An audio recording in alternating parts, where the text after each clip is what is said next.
오늘 우리에게 주신 하나님의 말씀은 이사야 61장 1절에서 6절의 말씀입니다. 이사야 61장 1절에서 6절의 말씀입니다. 하나님의 말씀을 봉독할 때 하나님의 음성을 들으시기 바랍니다. 주 여호와의 영이 내게 내리셨으니 이는 여호와께서 내게 기름을 부으사 가난한 자에게 아름다운 소식을 전하게 하려 하심이라.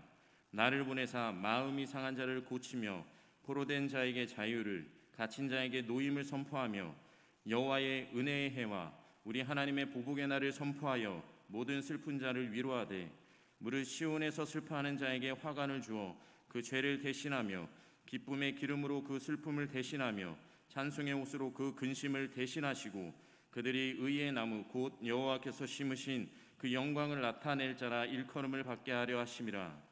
그들은 오래 황폐하였던 곳을 다시 쌓을 것이며 옛부터 무너진 곳을 다시 일으킬 것이며 황폐한 성읍 곧 대대로 무너져 있던 것들을 중수할 것이며 외인은 서서 너희 양떼를 칠 것이요 이방 사람은 너희 농부와 포도원 지기가 될 것이나 오직 너희는 여호와의 제사장이라 일컬음을 받을 것이라. 사람들이 너희를 우리 하나님의 봉사자라 할 것이며 너희가 이방 나라들의 재물을 먹으며 그들의 영광을 얻어 자랑할 것이니라. 아멘. 제가 잠시 기도하도록 하겠습니다. 사랑의 하나님, 두렵고 떨리는 마음으로 이 자리에 섰습니다. 아둔하고 둔한 저희의 머리와 뻣뻣한 혀를 가졌음을 고백합니다. 하나님, 하나님께서 나와 함께하여 주셔서 이 시간 하나님의 말씀을 선포할 때 하나님의 지혜로, 하나님이 부어주시는 능력으로 담대히 바르게 선포할 수 있도록 인도하여 주시옵소서. 이곳에서 들려지는 그 하나님의 말씀을 우리가 듣고 깨달아 세상에 나아가서 그 말씀을 토대로 삶을 승리하는 귀한 우리가 될 수 있도록 인도하여 주시옵소서. 예수님의 이름으로 기도드립니다. 아멘. 말씀 전 서로 잠깐 인사를 이렇게 좀 나눠봤으면 좋겠습니다. 옆에 분을 보시면서 예수뿐입니다. 한번 인사를 나눠볼까요? 예수뿐입니다. 네. 한 번 더 나눠보시면 좋을 것 같습니다. 예수면 됩니다. 네, 예수면 됩니다.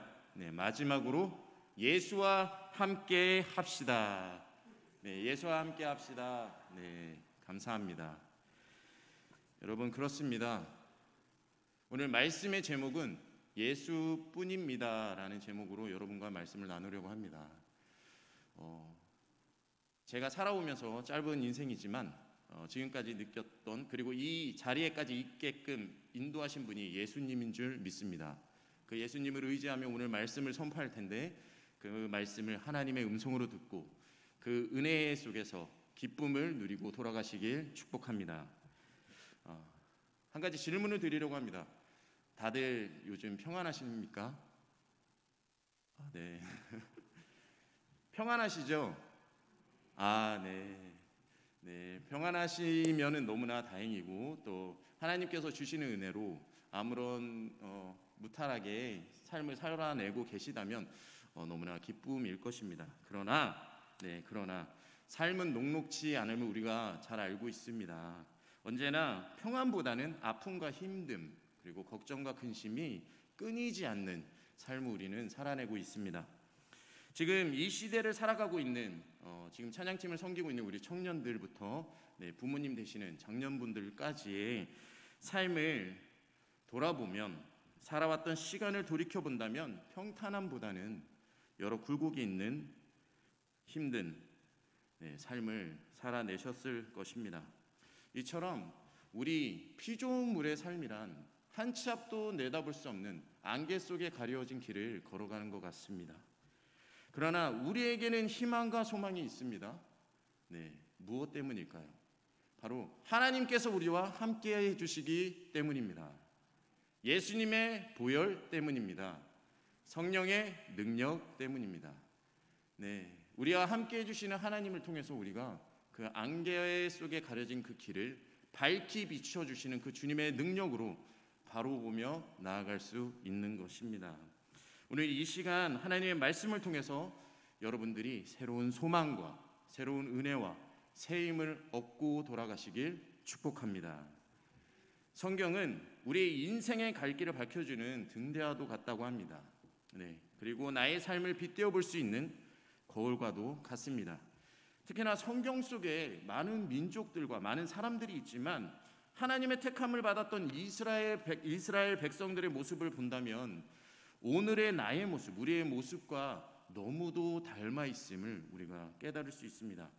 오늘 다루고 있는 본문 이사야서는 이러한 이스라엘 백성들의 멸망과 그리고 포로 생활 그리고 그들의 회복에 관한 예언을 다루고 있습니다. 들려지는 말씀을 통하여 하나님의 택함을 받았던 이스라엘 백성들 그리고 하나님의 은혜로 지금 이 시대에 택함을 받아 살아가고 있는 우리들, 과연 그들과 우리들이 어떠한 공통점에서 어떠한 것을 같이 공유하고 같이 빗대어 볼 수 있는지 말씀을 통해 알아보려고 합니다. 오늘 본문 말씀 4절을 먼저 보겠습니다. 그들은 오래 황폐하였던 곳을 다시 쌓을 것이며 옛부터 무너진 곳을 다시 일으킬 것이며 황폐한 성읍 곧 대대로 무너져 있는 것들을 중수할 것이며. 아멘. 이 말씀을 보면 세 가지로 구분할 수 있는데 다시 쌓을 것, 그리고 다시 일으킬 것, 중수할 것. 네, 여기서 중수란 건축물 따위를 낡고 한 것을 이제 손질하고 다시 고치는 의미를 얘기합니다. 이 세 가지에 대한 말씀의 공통점이 무엇입니까? 무엇을 가리키고 있습니까? 황폐하였던 곳을 가리키고 있습니다. 말씀의 단어는 틀리나 같은 맥락의 의미를 가진 세 가지 단어를 사용하고 있습니다. 첫 번째로 오래, 그 다음으로는 옛부터, 그리고 대대로. 즉 어떤 상태로 황폐하였던 곳을 말하고 있습니까? 오랫동안 황폐하였던 곳을 이야기합니다.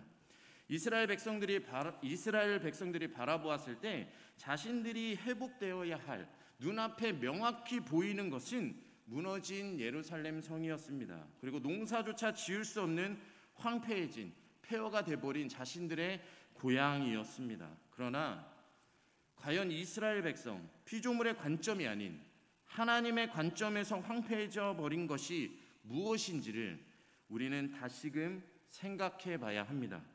이사야 선지자는 이렇게 말하고 있습니다. 이사야 1장 21절에서 23절의 말씀을 제가 읽겠습니다. 신실하던 성읍이 어찌하여 창기가 되었는고 정의가 거기에 충만하였고 공의가 그 가운데에 거하였더니 이제는 살인자들 뿐이로다. 내 은은 찌꺼기가 되었고 내 포도주는 물이 섞였도다.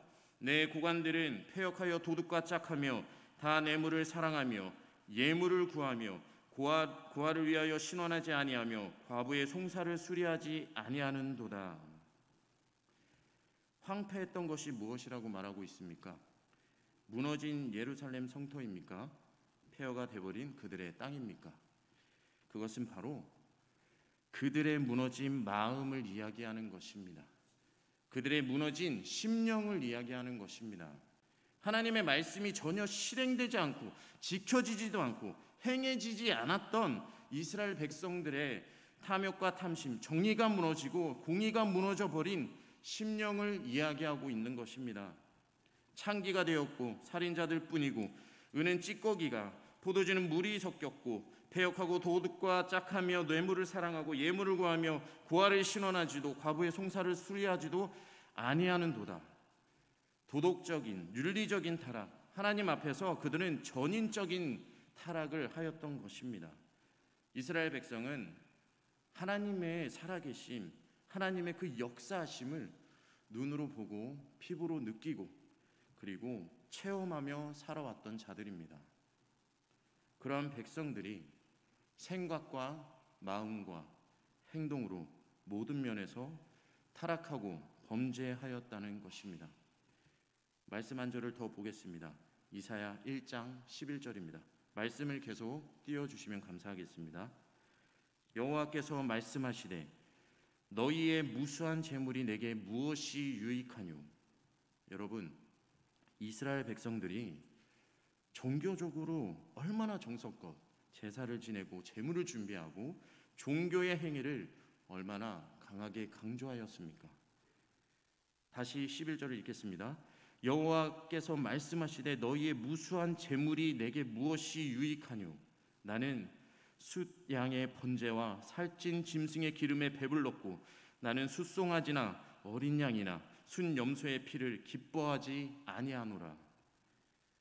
여호와께서 기뻐하시는 제사는 가난한 마음이었습니다. 상한 심령이었습니다. 그러나 멸망하고 포로로 끌려가기 직전까지 이스라엘 백성들의 상태는 엄청난 예배와 엄청난 제물을 하나님 앞에 형식적으로 바쳤는데 성전을 나서면 그들의 삶은 정직도 공의도 없는 죄악된 삶의 연속이었다는 것입니다. 하나님께서 구약을 매듭짓는 말라기 선지자를 통해 말씀하고 계십니다. 말라기 1장 10절입니다. 만군의 여호와가 이르노라 너희가 내 제단 위에 헛되이 불사르지 못하게 하기 위하여 너희 중에 성전문을 닫을 자가 있었으면 좋겠도다. 내가 너희를 기뻐하지 아니하며 너희가 손으로 드리는 것을 받지도 아니하리라. 아멘. 하나님이 말라기 선지자를 통해서 이야기하고 계신 말씀이 무엇입니까? 하나님은 삶에 순종이 없이 종교적인 형식으로만 가져오는 너희의 그 예물과 예배 내가 받지 않겠다. 성전문을 누가 닫아줬으면 좋겠다. 성전문을 닫을 자가 있었으면 좋겠다. 그렇게 말씀하고 계신 것입니다. 그리고 침묵의 400년이 지나갑니다. 결국 성전문은 닫힙니다. 여러분, 성전문이 닫힙니다. 얼마나 두렵고 떨리는 이야기입니까? 이스라엘 백성들의 황폐함의 본질은 바로 이것이었다는 것입니다. 수많은 예배, 수많은 제사, 수많은 예물을 드렸는데 그들의 사회는 점점 죄악에 썩어 물들어가고 하나님의 백성이라는 자들이 있는 삶의 현장엔 전혀 생명과 하나님의 역사가 일어나지 않는 모습을 고발하고 있는 것입니다. 사랑하는 성도 여러분, 이스라엘 백성들의 모습이 오늘의 우리의 모습이 아닌지, 나의 모습이 아닌지 한번 돌아보시기 바랍니다.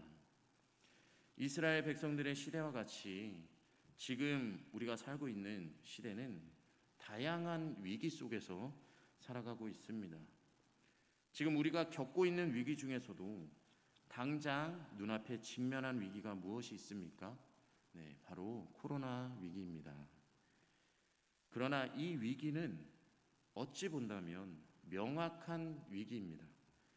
코로나라는 질병이 우리에게 위기감은 주지만 어떤 의미에서 명확한 위기라는 것입니다. 왜 명확한 위기일까요? 우리가 백신을 접종하고 마스크를 쓰며 방역을 잘하고 결국 코로나라는 질병을 퇴치하고 극복하면 해결되는 위기이기 때문입니다. 그러면 우리에게 진짜 당면에 있는 진정한 위기는 무엇입니까?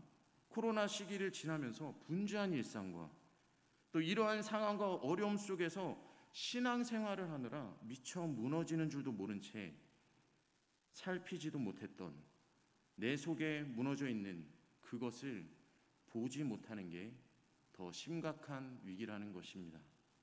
바로 이스라엘 백성들의 모습과 같이 마음의 무너짐과 심령의 무너짐, 그리고 우리의 삶에 있는 예수의 부재가 지금 우리 앞에 놓여진 위기, 우리에게 진정으로 닥쳐온 끔찍한 심각한 위기라는 것입니다. 다시 4절의 말씀을 보겠습니다. 그들은 오래 황폐하였던 곳을 다시 쌓을 것이며 옛부터 무너진 곳을 다시 일으킬 것이며 황폐한 성읍 곧 대대로 무너져 있던 것들을 중수할 것이며 아멘. 이스라엘 백성들의 그 황폐했던 것들이 다시 쌓아질 것이며 일어날 것이며 중수되어진다고 합니다. 이것은 회복의 역사입니다. 그럼 우리 또한 무엇이 회복되어야 합니까? 코로나 이전의 생활, 그냥 우리가 살던 원래 일상생활로 돌아가는 것이 우리가 회복되어져야 하는 목표입니까? 아닙니다. 그것은 목표가 되어서는 안 됩니다. 우리 안에 무너져 있는 그것들이 본질적으로 고쳐지고 회복되어지는 것에 우리는 목표를 두어야 하는 것입니다. 누가 우리를 회복되어지게 할 수 있습니까? 누굴 통하여 우리가 다시 한번 견고히 쌓여지고 일어나며 중수되어질 수 있습니까? 그것은 오직 예수를 통하여 예수의 보혈로 예수 십자가뿐입니다. 오늘 본문 1절을 함께 읽겠습니다. 시작. 주 여호와의 영이 내게 이르셨으니 이는 여호와께서 내게 기름을 부으사 가난한 자에게 아름다운 소식을 전하려 하려 하심이라. 나를 보내사 마음이 상한 자를 고치며 포로된 자에게 자유를, 갇힌 자에게 노임을 선포하며. 아멘. 주 여호와의 영이 내게 내리셨으니 이는 여호와께서 내게 기름을 부으사 가난한 자에게 아름다운 소식을 전하려 하려 하심이라. 나를 보내사. 이 말씀은 다들 아시겠지만 암묵적으로 누군가를 예표하는 말씀입니다. 바로 오실 메시아 예수 그리스도를 예표하고 있습니다. 말씀을 한 줄 더 찾아볼 텐데요. 누가복음 4장 16절에서 21절의 말씀입니다. 우선 16절에서 17절을 먼저 보겠습니다. 제가 읽겠습니다. 예수께서 그 자라난 곳 나사렛에 이르사 안식일에 늘 하시던 대로 회당에 들어가사 성경을 읽으려고 서심해 선지자 이사야의 글을 들이거늘 책을 펴서 이렇게 기록된 데를 찾으시니, 곧 바로 이 선지자 이사야의 글이 오늘 우리가 함께 나누는 본문 이사야 61장 1, 2절의 말씀입니다. 계속해서 제가 17절과 20절을 읽겠습니다. 선지자 이사야의 글을 들이거늘 책을 펴서 이렇게 기록된 데를 찾으시니, 곧 주의 성령이 내게 임하셨으니 이는 가난한 자에게 복음을 전하게 하시려고 내게 기름을 부으시고 나를 보내사 포로된 자에게 자유를, 눈먼 자에게 다시 보게 함을 전파하며 눌린 자를 자유롭게 하고 주의 은혜의 해를 전파하게 하려 하심이라 하였더라. 책을 덮어 그 맡은 자에게 주시고 앉으시니 회당에 있는 자들이 다 주목하여 보더라. 예수께서 이제 오늘의 본문 이사야 글을 다 읽으시고 가르치려고 앉으셨습니다. 그리고 21절에 이렇게 이야기하십니다. 이에 예수께서 그들에게 말씀하시되 이 글이 오늘 너희 귀에 응하였느니라 하시니. 아멘. 이 글이 너희의 귀에 응하였다고 말씀하고 계십니다. 쉽게 말해서 이사야를 통해 너희에게 예언되었던 것이 지금 너희에게 일어나고 있다. 너희 앞에 있다라는 것입니다. 바로 예수님 자신을 가리키고 있는 것입니다. 여러분, 이사야 61장 1절에 가난한 자에게 아름다운 소식을 전하게 하려 하심이라 나를 보내사 마음이 상한 자를 고치고 포로된 자에게 자유를, 갇힌 자에게 노임을 선포하며. 이 말씀은 지금 바로 찾아보았던 누가복음을 통하여 우리가 알게 되었듯이 예수께서 이같이 우리에게 이같이 행하신다는 것입니다.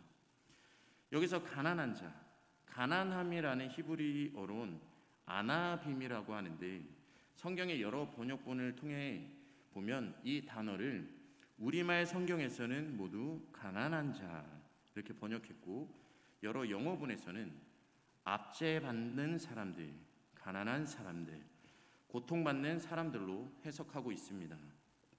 즉 가난한 자, 아나빔이라는 단어의 정의를 내리자면 절대적으로 누군가의 도움이 없이는 스스로 일어날 수도 생존할 수도 없는 파산된 상태를 고백하는 자라는 것입니다.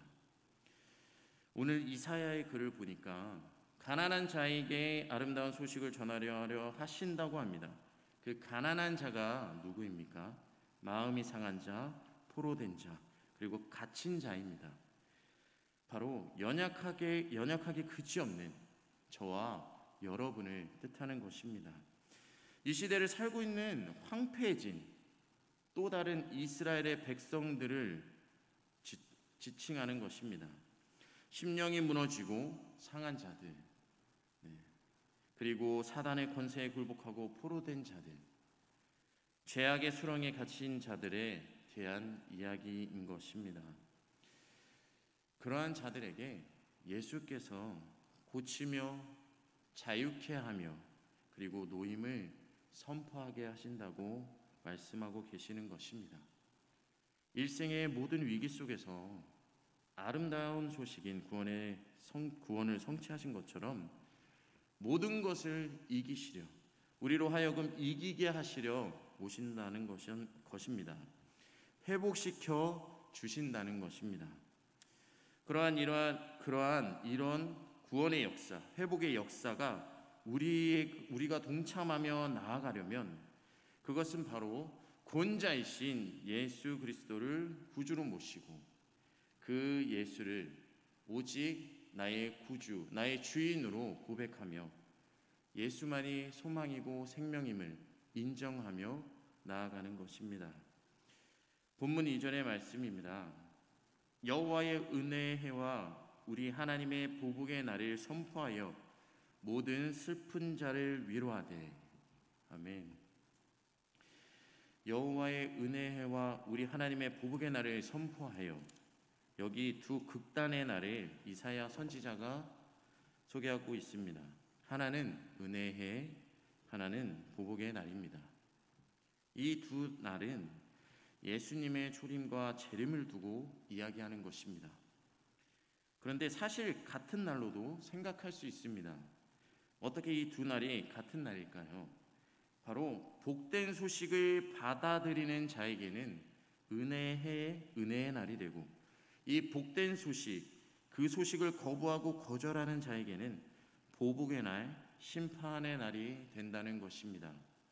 바꿔 말하면 예수를 믿으면 우리에게 구원이, 생명이, 회복이 있는 은혜를 체험하게 되고, 예수를 거부하고 거절한다면 우리에게 보복과 심판만이 남아 있다는 것입니다.